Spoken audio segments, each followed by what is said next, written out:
घाट ऐसी हो तुम मैं बनूं आरती, तुम मेरे पार्थी और मैं तेरी सारथी। साथ जीवंत हो दोनों मड़कड़ी का मैं प्राप्त कर ले तुम्हें बन के परमारथी, प्राप्त कर ले तुम्हें बन के परमारथी। ध्यान करके जो काशी के साधक बनो, ध्यान करके जो काशी के साधक बनो, साध लूं मैं तुम्हें और बनो साधिका, साध लूं मैं तुम्हें और बनो साधिका। तुम बनारस की मुक्ति के शिव जो बनो, तुम बनारस की मुक्ति के शिव जो बनो, मोक्ष के द्वार की मैं बनो कुंजिका।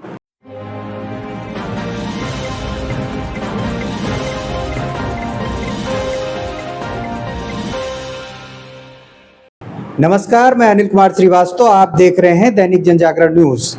आज हमारे स्टूडियो में आई हैं कवयित्री कृति श्रीवास्तव जी। कृति जी, आपका बहुत बहुत स्वागत है हमारे स्टूडियो में। और कृति जी सिर्फ नाम की ही कृति नहीं है, इनकी कृतियाँ आपको अभी वीडियो में आगे सुनवाएंगे। कृति जी, सबसे पहले हम आपका परिचय जानना चाहेंगे। थोड़ा सा अपना परिचय अपने ही मुख से आप हमारे ऑडियंस को। सबसे पहले तो जय माता दी आपको और आपकी पूरी परिवार को बहुत बहुत धन्यवाद कि आपने मुझे यहाँ आमंत्रित किया है। मेरा नाम कृति श्रीवास्तव है और बहुत ही साधारण सा परिचय है मेरा कि मैं अपनी माता रानी की बेटी हूँ और मेरी प्रारंभिक शिक्षा जो है लखीमपुर के सनातन धर्म सरस्वती विद्या मंदिर से पूरी हुई है और उसके बाद मैंने ग्रेजुएशन पोस्ट ग्रेजुएशन लखनऊ से किया है और इस समय मैं लेखन कार्य में कार्यरत हूँ। जैसा कि आपने बताया, लेखन कार्य में कार्यरत हैं और एक काव्य के क्षेत्र में एक इस समय काफ़ी अच्छा नाम है आपके लखीमपुर जिले में ही नहीं वरन आप राष्ट्रीय स्तर पे सुनी जा रही हैं का। तो ये काव्य लेखन की प्रेरणा आपको कहाँ से मिली? शुरू से ही थी या कोई ऐसा वो आया? काव्य लेखन की प्रेरणा का ये है कि पहले बचपन से हमेशा ही घर में कविताएं सुनते रहते थे। पापा जी को कविताएं सुनने का बड़ा शौक था, तो हमेशा देखा उनको कि अखिल भारती के मंच में वो जाते हैं और आज तक देखते आ रहे हैं कि वो पूरा कवि सम्मेलन सुन के आते हैं। तो ये था कि पहली बार कुछ अपने बारे में लिखा जाए, तो एक कविता पहले अपने बारे में लिखी और जब उसे मन से पढ़ा तो एक चीज़ और देखी मन से कि लोग सुन बहुत गौर से रहे हैं। तो एक भाव आया कि यार सुनते हैं लोग, तो कुछ ऐसा करो, कुछ ऐसा लिखो कि लोग सुने उस चीज़ को।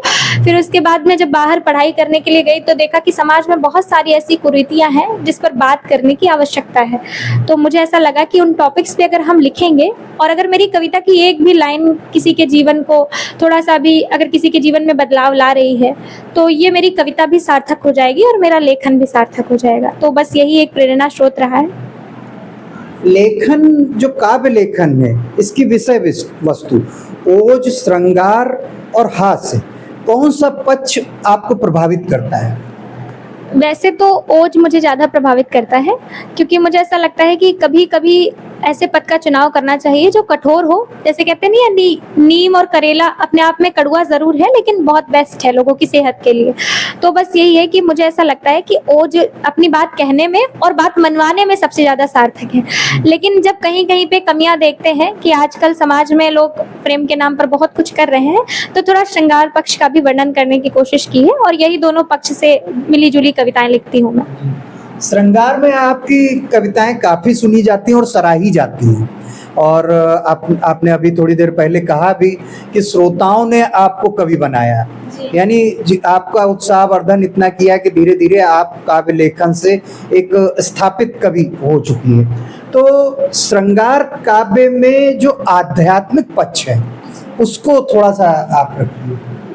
अच्छा, श्रृंगार काव्य का आध्यात्मिक पक्ष लिखने की वजह भी ये रही कि जो समाज में कुरीतियां देखी ना कि प्रेम के नाम पर लोग एक दूसरे को बदनाम कर रहे हैं और आजकल तो प्रेम के नाम पर लोग कुकर में पका रहे हैं और ऐसी कुरीतियां देखने के बाद में श्रृंगार पर लिखने की इसलिए भी आध्यात्मिकता से जोड़ने के लिए ये भी बढ़ावा मिला क्योंकि आध्यात्मिकता से जोड़ने के बाद में हम प्रेम वास्तविक क्या है इसका वर्णन कर सकते हैं। तो उसी पर अभी एक नया गीत लिखा है और थोड़ा सा उसको सुनाएंगे। है कि तुम बनो मोक्ष के द्वार का मार्ग, तो मोक्ष के द्वार की मैं बनो कुंजिका। तुम बनारस की मुक्ति के शिव जो बनो, ब्रज के मोहन की मैं भी बनो राधिका। तुम बनो मोक्ष के। अंतरा है कि तृप्ति और भक्ति से शुद्ध हो चेतना, प्रेम से आत्मा को जो दो प्रेरणा। वेदना में ही दोनों प्रसन्नचित रहे, इष्ट में आस था कि जो हो लक्षणा। इष्ट में आस था कि जो हो लक्षणा। जो महकते रहो ब्रज की होली में तुम, जो महकते रहो ब्रज की होली में तुम। मैं दिवाली में काशी की हूँ दीपिका। तुम बनो मोक्ष के द्वार का मार्ग, तो मोक्ष के द्वार की मैं बनो कुंजिका। और दूसरा है कि मैं निधि बन के जैसी ही उलझी रहूं, तुम बनारस की गलियों से सुलझाओ जो। भानुजा की तरह तुम यदि कृष्ण हो, तुमसे मिलकर मैं गंगा सी उज्जवल दिखूं। तुमसे मिलकर मैं गंगा सी उज्जवल दिखूं। अंततः या प्रणय हो सफल है प्रिय, अंततः ये प्रणय हो सफल है प्रिय। मैं बनूं हर जन्म तेरी अर्धांगिका। तुम बनो मोक्ष के द्वार का मार्ग, तो मोक्ष के द्वार की मैं बनो कुंजिका। और अंतिम बंद है। और इस गीत में आप ये भी देखेंगे कि जीवन की तीनों अवस्थाओं का वर्णन किया गया है। तो अंतिम बंद है कि घाट ऐसी हो तुम, मैं बनूं आरती, मैं बनूं पार्थ और तुम मेरे सारथी। साथ जीवंत हो दोनों मड़कड़ी कमे, प्राप्त कर ले तुम्हें बन के परमार्थी। प्राप्त कर ले तुम्हें बन के परमार्थी। ध्यान करके जो काशी के साधक बनो, ध्यान करके जो काशी के साधक बनो। साध लूं मैं तुम्हें और बनूं साधिका। तुम बनो मोक्ष के मार्ग का द्वार, तो मार्ग के द्वार की मैं बनो कुंजिका। मोक्ष के द्वार की मैं बनो कुंजिका। हो गया। भाई वाह। इससे पहले कृति जी हम अगले क्वेश्चन की तरफ बढ़ें, हम जानना चाहेंगे आपको डिजिटल जो हमारा दैनिक जनजागरण मंच है इस पे आके कैसा लगा? ये मंच जो आपका दैनिक जनजागरण का मंच है, तो ये तो मेरे लिए समझ लीजिए एक उपलब्धि हो गई कि इतनी छोटी सी जीवन में यदि कोई मेरी अभिव्यक्तियां जानना चाह रहा है कि मैं कैसे विचार लिख रही हूँ, मेरे विचारों की अभिव्यक्ति करने का मुझे मौका दे रहा है, तो ये मेरे लिए बहुत बड़ी बात है। इसका तो मैं बहुत दिल से आभारी हूँ और मुझे बहुत अच्छा लगा यहाँ पर आकर के आपसे बात करके। इवन सबसे बड़ी बात तो ये है कि वैसे तो मैं मंचों पर जाकर अपनी बात कहती हूँ, लेकिन कभी कोई मुझसे प्रश्न नहीं कर पाता है, तो ये सबसे अच्छी बात है कि आप मुझसे और प्रश्न कर रहे हैं और मैं अपनी बात को बहुत अच्छी तरीके से आप तक पहुंचा पा रही हूँ। धन्यवाद। तो बात सवालों की आई है, तो आप युवा भी हैं और आपको बताएं जनजागरण न्यूज़ जो है ये युवा चेतना के नूतन स्वर स्वामी विवेकानंद जी के आदर्शों पर आधारित चलाता है। तो स्वामी विवेक, और आप ने अभी बताया कि आप सरस्वती विद्या मंदिर जैसे संस्कारवान विद्यालय से निकली हैं, तो हम जानना चाहेंगे स्वामी विवेकानंद जी के आदर्शों से कहाँ तक प्रभावित हैं? स्वामी विवेकानंद जी का व्यक्तित्व जो है अपने आप में ही बड़ा ही प्रभावशाली है और भारतीय युवा यदि स्वामी विवेकानंद जी को आदर्श माने तो मुझे ऐसा लगता है कि भारत की तरक्की, जब भारत को लोग बुरा मान रहे थे, कुछ समझते नहीं थे, उस वक्त उन्होंने भारत को विश्व गुरु की पदवी देने के लिए कार्य किया। और अगर उनके आदर्शों की आज हम उस पर मार्गदर्शन में चलें तो मुझे ऐसा लगता है कि जो विश्व गुरु है वो सार्थकता पालेगा अपने इस शब्द की कि वो विश्व गुरु है।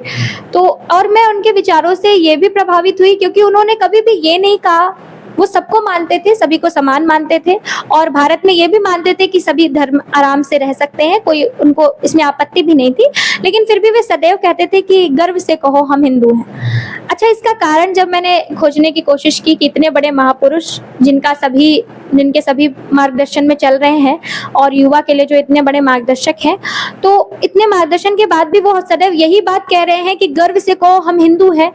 तो मैंने जब उसका खोजने की कोशिश की तो मैंने देखा कि विष्णु पुराण में एक श्लोक आता है जिसमें ये वर्णित है। उसका श्लोक तो मुझे पूरा याद नहीं है, लेकिन थोड़ा सा याद है कि इसमें कहा जाता है कि उत्तरस्य यत समुद्रस्य और हिमाद्रे पश्चिमे सचैव पश्चिमे, तो ऐसे ही रिलेटेबल है। तो उसका अर्थ मुझे मालूम है। उसका अर्थ ये है कि उत्तर में जिसके समुद्र है और पश्चिम में जिसके हिमालय खड़ा है और ऐसे देश में जिसका नाम भारतवर्ष होगा और वहाँ की सारी संतानें भारतीय होंगी। तो जब ये बात हमारे विष्णु पुराण में वर्णित है, तो जब मैंने ये चीज़ देखी कि विवेकानंद जी ने भी इसी का वर्णन किया है कि गर्व से कहो हम हिंदू हैं, और इस बात से मैं बहुत ज़्यादा प्रभावित हूँ। स्वामी विवेकानंद जी के आदर्शों से लेके आपने पुराण तक बात की और युवाओं को भी एक अच्छा संदेश दिया आपने। बट हम देख रहे हैं ये सोशल मीडिया का दौर है, इस समय युवा भटकाव की ओर जा रहा है। जैसे कि सोशल मीडिया पे आप रील्स देख रही हैं तमाम को, जैसे कि आप काव्य भी डालती होंगी एक अच्छा संदेश के साथ, बट वहीं इससे इतर सोशल मीडिया पे तरह तरह की फुहड़ता वाली रीलें आ रही हैं। एक तो ये पक्ष हो गया, दूसरा ये कि युवा नशाखोरी की तरफ बढ़ रहा है। तो युवा जो स्वामी विवेकानंद जी के आदर्शों से हट के जो भटकाव के रास्ते पे है, उन युवाओं को आप क्या संदेश देना चाहती? युवा स्वामी विवेकानंद जी के आदर्शों पे आधारित। जी, जैसे कि आपने कहा, मैं उस बात से बिल्कुल ही सहमत हूँ कि ऐसा हो रहा है। जिस तरीके से सोशल मीडिया का दौर चल रहा है, सोशल मीडिया जितना ही यूज़फुल है उतना यूज़लेस भी है, मैं इस बात से सहमत हूँ। तो इसमें मैं युवाओं से सिर्फ इतना कहना चाहूँगी कि अपने आप को जो है, जैसे मैं युवाओं से भी कहना चाहूँगी, और मुझे ऐसा लगता है कि युवा पीढ़ी जो है आज कल का भविष्य है, तो उसको बनाने के लिए सबसे बड़ा योगदान परिवार का रहता है। तो मुझे ऐसा लगता है कि पारिवारिक के लोगों को पुराणों का उनको ज्ञान देना चाहिए। और अगर मैं ये देखूं कि इस वक्त समय की कमी है और इतना पुराण पढ़ाया नहीं जा सकता है उस हिसाब से, तो मेरा ये मानना है कि अगर आप पुराण नहीं पढ़ा सकते हैं तो आप किसी पौराणिक ग्रंथ को पढ़ाइए, और अगर ग्रंथों को नहीं पढ़ा सकते हैं तो आप किसी पौराणिक ग्रंथों की कहानी की किताबें बहुत सारी आती हैं वो पढ़ाइए। मैं मतलब लोगों को मेनली यही बात कहना चाहती हूँ कि आप अपने आसपास ऐसा इन्वायरमेंट क्रिएट करें, अपने घर का ऐसा पर्यावरण बनाएं कि जैसे कि आपने बताया कि ये जो मीडिया का यूजलेस है, इसके तहत लड़कियों के साथ भी बहुत कुछ हो रहा है। अब लव जिहाद जैसे केसेस देख लीजिए आप, और वजह क्या है? सिर्फ ये कि हमें अपनी आध्यात्मिकता का ज्ञान नहीं है। कोई हमें 4 श्लोक गीता के सुना देता है और हम मान लेते हैं कि वो हिंदू है। बाद में धर्म परिवर्तन हमको करना पड़ता है, बाद में उसकी सच्चाई पता चलती है। तो ये ऐसी प्रक्रियाओं से हम गुजरे ही क्यों? हमें हमारे त्योहारों में, अच्छा हमारे त्योहारों की भी ये विशेषता रही है कि हर एक त्योहार 4-5 कहानियों से होकर गुजरता है। हर एक त्योहार की कोई ना कोई कथा, 1-2 कथाएं जरूर रहती हैं। तो पेरेंट्स को ये चाहिए कि अपने बच्चों को उन कथाओं से, उन त्योहारों को सिर्फ सोशल मीडिया तक सीमित ना रखें कि 4 फोटो ले लिया, 1 वीडियो बना लिया, त्योहार हो गया, बल्कि उसको इस तरीके से रखें कि आपके बच्चों के दिमाग में वो त्योहार उतरे, वो त्योहार वो मन से मनाए कि हाँ ये त्योहार की ये वजह है, और इस वजह से जिससे उनको कथाओं के बारे में जानकारी होगी। और जब कोई इनको गीता के 4 श्लोक सुना करके बहकाएगा तो वो 10 बातें उससे भी पूछ सकते हैं कि आपके घर में क्या ये चीजें होती हैं, क्या इस पर्व में ये चीज होती है। तो इसलिए मुझे ऐसा लगता है कि एक पौराणिक जानकारी होनी चाहिए युवाओं को, जिसकी वजह से वो इस भटकाव से बच सकते हैं। और सोशल मीडिया के दौर में भी यही बात है कि अगर हम अच्छी चीजें सुनेंगे तो ऑब्वियस सी बात है कि जैसा हमारा मस्तिष्क सोचता है, सुनता है, हम वैसे ही कार्यरत रहते हैं। तो अगर ये साइंस के पर्पज से बोले तो उस पर्पज से भी यही है कि हमें किताबों का अध्ययन करना चाहिए, और बस यही कहना चाहती हूँ। तो आप सुन रहे थे, संदेश दे रही थी कृति जी कि बेशक सोशल मीडिया डिजिटल दौर है, आप मोबाइल युग है, इससे दूर नहीं रह सकते, लेकिन किताबों से दूरी ना बनाएं, क्योंकि किताबों से नज़दीकी आपको आध्यात्मिक संस्कार की ओर ले जाएगा। कृति जी, आप काव्य पाठ करती, जैसा कि आपने बताया छोटे से बड़े मंचों पे आपका जाना रहता है, और आप मातृ शक्तियों का नेतृत्व भी करती हैं, तो हमारी मातृ शक्तियों को क्या संदेश देना चाहती हैं? चूँकि जब मैं मंचों पर जाती हूँ, तो मैंने ज़्यादातर ये चीज़ देखी है कि वहाँ पर पुरुषों की संख्या बहुत ज़्यादा रहती है। और मुझे ऐसा लगता है कि काव्य पाठ कोई मनोरंजन का विषय तो नहीं है। काव्य पाठ आपके अंदर परिवर्तन की एक चेतना है, एक जागरण है वो, कि आप अपने अंदर कैसे परिवर्तन कर सकते हैं। वहाँ पर जाकर किसी न किसी का कुछ ना कुछ तो आप वहाँ से गेन कर सकते हैं। तो सबसे पहली बात तो मुझे ये चीज़ बहुत ही अजीब लगती है कि वहाँ पर सिर्फ पुरुषों की संख्या अधिक क्यों है, स्त्रियों को भी आना चाहिए। तो ये ना आने के कारण में मैंने देखने की कोशिश की है। मैं लोगों को मतलब स्पेशली लड़कियों के लिए बोलूँगी, स्पेशली महिलाओं के लिए बोलूँगी कि उनको जो है अपना ऐसा जागरण करें, एक अपने आप को इस तरीके से आध्यात्मिक रूप से बनाएं कि वो घर का काम और बाहर का दोनों चीज़ें बहुत अच्छे से देख सकें। क्योंकि घर के काम से बचाव तो हो नहीं सकता है कि हमें घर का काम ना करना पड़े, और जब वो करती हैं तो ऑब्वियस सी बात है कि उनको घर का भी देखना है, बाहर का भी देखना है। तो मेरा ये संदेश है उनके लिए कि अपने आप को इतना जागरूक करें कि आप बाहर की दुनिया में भी देखें, जाएं और बहुत कुछ सीखती रहें, निरंतरता बनाए रखें। अपने सीखने में आप निरंतरता बनाए रखें, धीमे धीमे नया कुछ सीखती रहें। कृति जी, आज तक दूरदर्शन और भी कई बड़े मंचों पे आपने काव्य पाठ किया है और सराही गई है, तो इस तरीके के और कौन कौन से मंच हैं जहाँ पे आप गई हैं और काव्य पाठ किया है? वैसे तो ज़्यादातर मैंने लखीमपुर के ही मतलब मुख्य मंचों पर काव्य पाठ किया है, लेकिन लखनऊ के भी 2-4 मंच ऐसे हैं। जैसे एक अभी मैं रिसेंट में करके आई थी, बाढ़ गंगा अलंकरण समारोह में मैंने किया। वो बहुत ही श्रेष्ठ मंच रहा मेरे लिए, और वहाँ पर मैंने बहुत कुछ सीखा भी, और मुझे ऐसा लगता है कि अभी तक के जीवन का सबसे अच्छा मंच रहा है वो। और अभी जल्द ही मुझे अभी राजधानी में भी जाना है, वहाँ पर भी एक मंच है जो कि अपने आप में श्रेष्ठता हासिल किए है। वहाँ पर बड़े बड़े कवियों का आगमन होगा और उनके बीच में पढ़ना, तो ये मेरे लिए अच्छी उपलब्धियों में से एक है। आप लखीमपुर से लेके राजधानी, राष्ट्रीय राजधानी तक के मंचों पे सराही जा रही हैं, इसमें कोई मंच ऐसा जो जिससे आपकी स्मृतियां जुड़ी हों, कुछ ऐसा आपने हट के पाया हो, कोई ऐसा मंच? सबसे पहले तो जो लखीमपुर का रहा था उत्तर प्रदेश का महोत्सव, उसमें जब मैंने अधिकारियों को देखा पहली बार कि मेरी बातें अधिकारियों तक पहुंच रही हैं और वो विशेष रूप से उसे सुन रहे हैं, तो मुझे बहुत अच्छा लगा। और दूसरी बात, जब मैं लखनऊ के बाल अलंकरण समारोह में गई, वहाँ पर भी बड़े बड़े लोगों का आगमन था और श्रेष्ठ विद्वानों का आगमन था। उनके मध्य में जो मैंने कविता पाठ किया है, और उसके बाद में जिस तरीके से उन्होंने मेरी कविता की वार्तालाप की है कि वो एक श्रृंगारिक कविता आध्यात्मिकता को श्रेष्ठता देती हो, तो ये शब्द मेरे जीवन के लिए बहुत अच्छे रहे। मुझे ऐसा लगता है कि ये कविताएं मेरे लिए अच्छी हैं और वो मंच भी मेरे लिए बहुत अच्छे रहे। तो आपको मनीषियों ने काफी सराहा है। एक हमें पता चला है 5 पन्नों की रामायण आपने लिखी है, शायद आपने ये चीज कहीं बताई नहीं है, थोड़ा सा उसके विषय में हमारे ऑडियंस को। एक्चुअली 5 पन्नों की रामायण का ये है कि मैंने जब रामायण पढ़ी तो मुझे लगा इतनी बड़ी रामायण कैसे लोग जान पाएंगे, कैसे उसको पढ़ पाएंगे, तो मैंने उस रामायण को शॉर्ट करके लिखा है। और मैं चाहती तो हूँ कि उसका प्रकाशन हो, लोग उसे पढ़ें, लेकिन अभी मुझे लगता है कि उसमें और राम के और ही चारित्रिक विशेषताओं का वर्णन करना है, क्योंकि मुझे ऐसा लगता है कि राम युवाओं के लिए एक प्रेरणा स्रोत ही नहीं है कि मतलब बस उनको एक प्रेरणा मिल रही है, वो एक आदर्श स्वरूप है कि उनको स्वयं में ढालें आप।